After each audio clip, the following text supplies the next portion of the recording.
Bonjour à tous et à toutes, c'est Gilles, je suis un artiste et spiritualiste. Je reviens ici pour parler de la loi de l'un et je me lance, je continue à parler spontanément pour trouver toujours des nouvelles angles, des nouvelles idées à approcher, qui ne sont pas vraiment des nouvelles idées, c'est juste des choses que l'on doit vraiment intégrer. Et, euh, et cette idée, enfin il y a cette idée qu'on est déjà l'amour, hein, on est déjà le Christ, hein, le Christ est en chacun de nous. Et c'est vraiment, il faut arriver à le reconnaître de plus en plus. Alors faut savoir que bon, on nous demande un petit peu de patience quand même, parce que bon, par rapport au monde extérieur, la destinée du monde est entre les mains de Dieu, mais votre destinée est entre vos mains chaque jour. C'est un moment à la fois, un jour à la fois, une respiration à la fois que tout se crée, se recrée.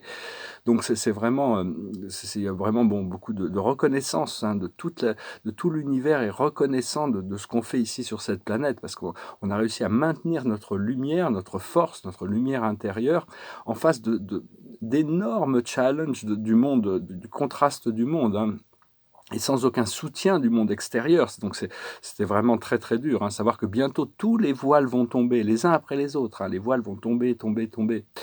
Et donc on va pouvoir recevoir les fruits de l'esprit qui vont aussi tomber, hein.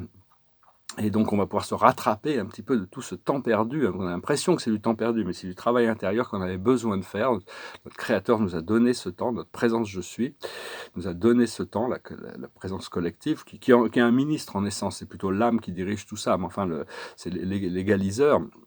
Bientôt, la ligne temporelle de la destruction va bientôt finir, hein, et la ligne temporelle du paradis va s'ouvrir, hein. Soyez prêts pour cette ligne temporelle idéale paradisiaque. Préparez-vous pour ça. Et donc, tout l'égoïsme va être exposé, hein. Il va y avoir beaucoup de gens qui vont se réveiller ce Christ, cet amour à l'intérieur d'eux. Et ça peut prendre beaucoup de formes. Ça peut prendre, le Christ, c'est le rebelle contre tout ce qui n'est pas vrai aussi, hein. Donc, faut comprendre que tout le monde est à son niveau de réalité, mais vous voyez déjà le monde comme complet, comme parfait, comme et offrez de la compassion et de la guérison et du soutien à tous ceux qui vont se réveiller. Pour le moment, il y a un grand nettoyage planétaire qui est en train de se passer, et on fait du nettoyage dans notre vie. C'est dans tout ce qu'il faut s'adresser, les choses qui sont dans notre pouvoir, arriver à discerner entre ce qui est dans notre pouvoir et ce qui n'est pas dans notre pouvoir. C'est pas la peine d'utiliser son énergie sur des choses que l'on ne peut pas affecter. Si on les affecte de l'intérieur, on a du pouvoir sur les choses depuis l'intérieur, parce que tout est connecté à l'intérieur. Quand on rentre à l'intérieur, on a vraiment, on est vraiment connecté à l'univers des univers. À travers l'âme, on est connecté à l'ensemble. Donc il faut continuer à suivre son intuition, suivre sa guidance, suivre son cœur. Et parce que tout le monde cherche la paix, cherche à être aimé, cherche à être reconnu, cherche à être complet. Mais voyez vous-même comme la paix, comme l'amour, comme la lumière, comme complet, comme parfait, comme guéri. Et voyez ça dans les autres, hein. Même s'ils n'y sont pas, il y a une partie d'eux à l'intérieur qui est déjà, hein. Et il n'y a pas besoin de faire beaucoup de travail très lourd ou de porter des lourds fardeaux, hein. Il n'y a pas besoin d'attendre, juste besoin de reconnaître et d'être. C'est tout ce qu'il y a besoin de faire. Et parce qu'on est souvent en train de protester les propres limitations qu'on a nous-mêmes créées, hein, plutôt que de voir cette perfection intérieure, cet amour qui est notre véritable nature et qui est la nature de tous les êtres, à la sainteté qui est à l'intérieur des êtres. Donc c'est vraiment se concentrer là-dessus. Savoir que vous êtes votre créateur, hein, vous êtes Dieu, vous êtes votre propre créateur. Et pour rentrer à la maison, il y a pas, c'est ici maintenant. Il n'y a pas besoin d'attendre après la mort. Il n'y a pas besoin. Il suffit de reconnaître que nous sommes déjà l'amour. Nous sommes déjà l'un. Et à partir de là, si on n'offre pas de résistance, cette énergie, elle devient dominante à l'intérieur de nous. Parce que tous ceux qui viennent, quand on vient ici, on est obligé de se sentir seul. On est obligé de se sentir comme quoi on n'est pas méritant, comme quoi on est séparé, comme quoi on est dans la douleur. Il faut rejeter toutes ces idées, hein. C'est vraiment des illusions. Malgré ça, bon, le goût de la physicalité, on n'est jamais forcé de revenir. On décide tous, ah, bah, c'est notre dernière incarnation. Après ça, on ne revient plus. Puis finalement, on décide tous de revenir, hein, parce qu'il y a ce goût de la physicalité, mais la Terre va ascensionner, les vies futures seront beaucoup plus légères. Il n'y aura pas cette dualité, ce contraste de dualité, d'obscurité, de ténèbres qui nous entourent. Cela dit, cette vie est essentielle, hein. Peut-être qu'on aura d'autres fonctions dans l'univers plus tard. Ce n'est pas des choix qu'on peut faire maintenant, c'est ici, maintenant, qui nous revient à parler aussi que quand on est débutant dans la voie spirituelle, c'est pour ça que le Christ enseignait ça, il y a vraiment, il faut pas payer attention trop à toutes ces choses comme l'astrologie, le tarot, la réincarnation, le, les vies passées, la numérologie. Pourquoi? Parce que ça nous détourne du présent ici maintenant. Mais une fois qu'on a intégré cette présence ici maintenant, on peut utiliser on s'aperçoit que tout l'univers est un grand miroir. Donc on peut utiliser l'astrologie, on tire l'énergie des planètes pour nous rendre notre pouvoir. On peut utiliser le tarot comme un miroir. Ça dépend de votre niveau, le niveau dans lequel on est. Mais l'essentiel, ça reste la présence ici maintenant, cette connexion à cette conscience, du présent à la présence, cette conscience universelle qu'on doit d'abord reconnaître.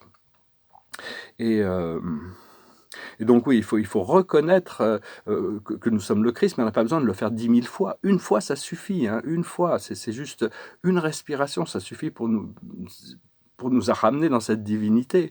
Et le matin, quand vous regardez dans un miroir, dites bonjour au Christ, hein, le Christ à l'intérieur, c'est vous le Christ, vous êtes le Christ. Et vous verrez que le Christ vous reflète dans vos yeux, hein, il est là, il est présent hein, dans le monde intérieur, il est universel.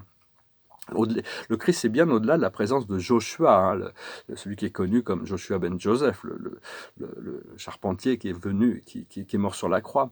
Une autre chose, c'est que bon, on nous a fait croire que bon, lui, il était mort sur la croix et qu'il est tout en haut dans un piédestal, dans les nuages, et que nous, on n'a pas le droit de s'en approcher ou quoi que ce soit.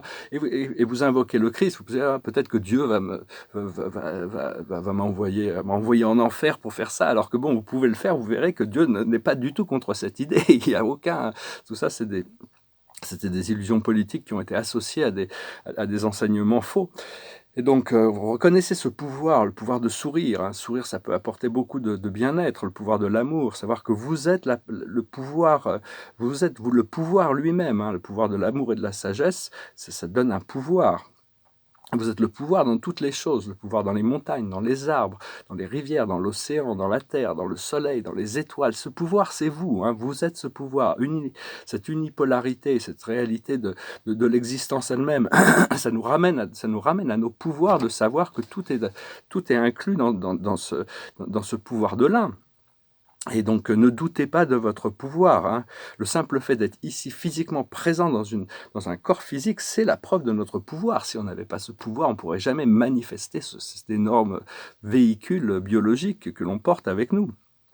Et donc, cette année, on va connaître l'amour, on va connaître la lumière que nous sommes déjà. Il y a juste besoin de l'accepter et le reconnaître. Hein. Et c'est cette réalité de l'amour divin, de l'amour inconditionnel à l'intérieur de nous. Et on va continuer à cultiver. Il faut suivre son intuition et continuer à travailler avec notre intuition. Donc voilà, je voulais venir discuter un petit peu de cela. Si vous voulez une lecture privée, envoyez-moi un email. Je vous remercie de m'envoyer un email. Et puis bon, je vous remercie d'écouter, je vous remercie de partager, de commenter et de souscrire. Et pour vos donations également. Et donc, vraiment, on se prépare pour vraiment un tournant, mais le tournant, l'humanité va prendre, le monde va aller à son rythme. Mais nous, on a le pouvoir d'accélérer notre propre fréquence, de devenir indépendant de tout ça. Hein. Ça dépend que de nous, notre évolution, notre ascension. Ça ne dépend pas des faits politiques ou de quoi que ce soit. Hein. Et au plus on arrive à obtenir cette ascension, au plus cette autorité divine va forger la voie et va faire transformer les choses. Donc alors je vais tirer quelques cartes avec ce jeu quand même pour voir un petit peu un miroir réflexion.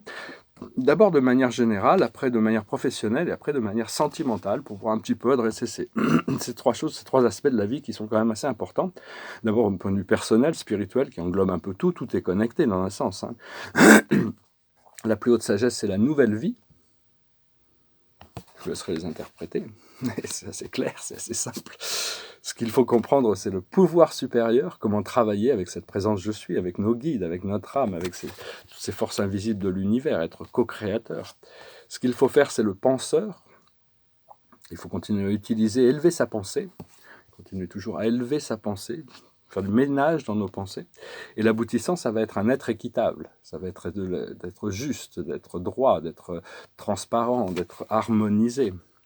Après ça, d'un point de vue professionnel, la plus haute sagesse, c'est l'imagination. Il faut continuer à créer avec notre imagination, hein, pouvoir envisager les possibilités. Ce que l'on doit comprendre, c'est la tribu.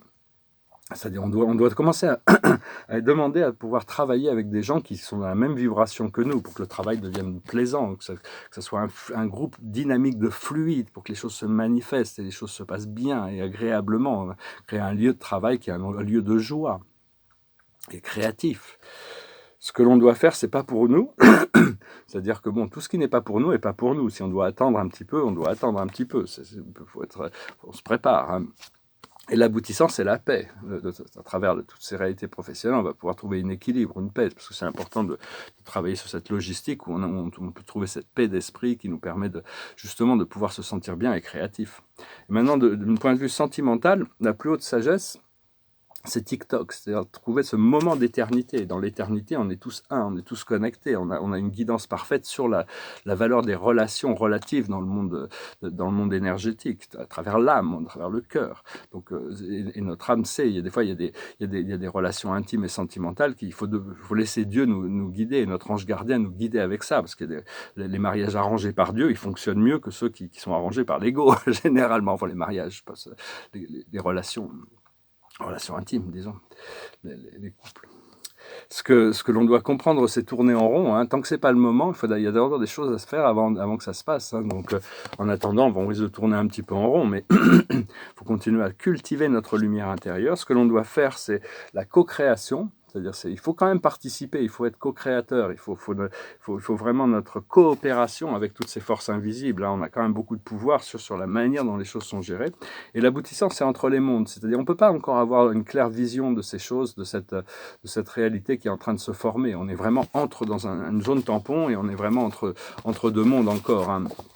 Donc on doit continuer à créer cette réalité interne de plus en plus pour s'harmoniser avec les plans de notre âme qui sont les plans de la liberté. Hein. On cherche vraiment cette liberté. Il va y avoir ce retour de la liberté cette année, retour d'une vie normale. D'ailleurs, la Russie a déclaré qu'ils revenaient à la normale. Hein. Ils arrêtaient tout ça, les confinements, les machins, les trucs. Ils arrêtaient tout. Hein. Ils en ont marre. C'est très bien. Bon, il faut espérer qu'on ne doive pas tous s'expatrier en Russie quand même. Mais bon, ils sont quand même un peu en avance sur le reste. Puis les Suédois existent toujours. Hein. Malgré tout ce qu'on peut dire, ils n'ont pas eu plus de morts qu'ailleurs. Ils n'ont pas fait de confinement. Ils n'ont pas fait de masque. Ils n'ont pas fait tout ça.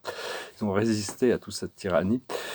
Donc, enfin bon, c'est mes points de vue personnels. Hein. Après ça, chacun, il y a des gens qui préfèrent, il y a des gens qui vont vivre avec un masque toute leur vie, hein, pour le reste de leur vie, parce qu'ils ont peur comme Howard Hughes, qui avait peur des microbes. Hein. C'est des gens hypochondriaques. Bon, notre système immunitaire, quand on met un masque, on envoie un signe à notre système immunitaire comme qu'on n'a pas confiance en lui quand même. Donc forcément, il se retire, il attend qu'on prenne des décisions. Tout est décision, tout est choix. Mais on a vraiment cette présence de l'amour et du Christ à l'intérieur de nous, qui est guérisseur, qui ne peut pas être atteint par toutes ces choses. Donc vraiment, élever toujours notre fréquence, hein, toujours trouver des moyens de rester dans la joie, le bonheur, partager et ancrer cette joie, cette liberté. Ah, je chantais une chanson qui parle, ça s'appelle « Que l'amour me sauve ». L'amour, c'est la force qui va nous sauver. Hein. C'est la seule chose que l'on recherche, plus d'amour. Quand il y a de l'amour dans les choses fonctionnent bien. Et quand il n'y en a pas, c'est plus difficile. Il y a des blocages et tout ça. Donc c'est vraiment, on doit se reconditionner pour développer, cultiver cet amour, aussi bien l'amour terrestre que l'amour céleste. Et donc c'est une chanson qui a été chantée par YouTube. Et on sent la plume de Bob Dylan dans les paroles aussi, qui a participé à l'écriture de cette chanson. It goes like this. Love, rescue me, come forth and speak to me, raise me up and don't let me fall. No man is my enemy, my own hands imprison me. Love, rescue me.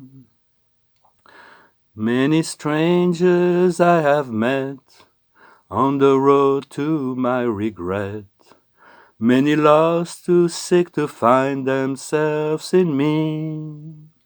They ask me to reveal the very thoughts they would conceal. Love, rescue me. And the sun in the sky makes a shadow of you and I, stretching out as the sun sinks in the sea. I'm here without a name, in the palace of my shame. I said, love, love, rescue me.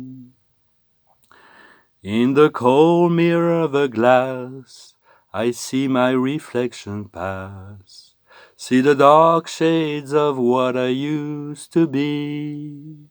See the purple of her eyes, the scarlet of my lies. I said, love, rescue me. Yea, though I walk in the valley of the shadow, yea, I will fear no evil. I have cursed thy rod and staff, they no longer comfort me. I said, love, love, rescue me. Sha-la-la, sha-la-la-la-la-la, sha-la-la, sha-la-la, la-la-la-la-la-la. I said, love, love, rescue me. I said, love, climb up the mountain. Said, love, I said, love, oh my love. On the hill of the sun, I'm on the eve of the storm, and my words you must believe in. Oh, I said, love, rescue me. Oh yeah, oh yeah, oh yeah. Yeah, I'm here without a name in the palace of my shame. I said, love, rescue me. I have conquered my past. The future is here at last. I stand at the entrance to a new world I can see. The ruins to the right of me will soon have lost sight of me. Love, rescue me. Voilà. Très belle chanson de Bob Dylan et U2. Enfin, il y a 5 personnes qui se sont mises ensemble pour écrire cette chanson. Donc je tire une dernière carte pour conclure cette vidéo de la journée. De choses qui se préparent. Là, je sens que je vais bientôt recommencer à peindre. Là, sur ces incertitudes, Dieu me permet mon âme me permet de continuer à croire à toutes sortes de drames et de tragédies et toutes sortes de choses. Mais bon, je pense que les choses vont s'arranger quand même. Il faut garder toujours l'espoir et la patience. On est vraiment, c'est un nouvel angle. L'archange Samuel, une meilleure façon de faire, le temps de la réflexion, oser différent. Donc voilà, on doit remettre en question tous les jours nos systèmes de croyance, hein, pas l'amour, la lumière, la foi. La foi, c'est vraiment ce qui nous sauve. Hein. Si on n'a pas cette foi, on peut pas la prêter à quelqu'un, on peut pas la donner à quelqu'un, on peut pas l'enseigner non plus. C'est quelque chose que l'on développe personnellement grâce à nos choix personnels, et donc c'est quelque chose qui continue à se cultiver. On doit renforcer notre foi, surtout dans ces moments où on est vraiment entouré d'obscurité, de ténèbres. Hein. C'est juste une opportunité de réaliser ce pouvoir de la foi. On est célébré dans toute la galaxie, hein, qui regarde ce qui se passe ici sur Terre. Je vous remercie, je vous salue, je vous souhaite une excellente journée. Et comme disait Jacques Higelin, l'ami qui soigne et guérit, la folie qui m'accompagne, et jamais ne m'a trahi champagne. Namasté.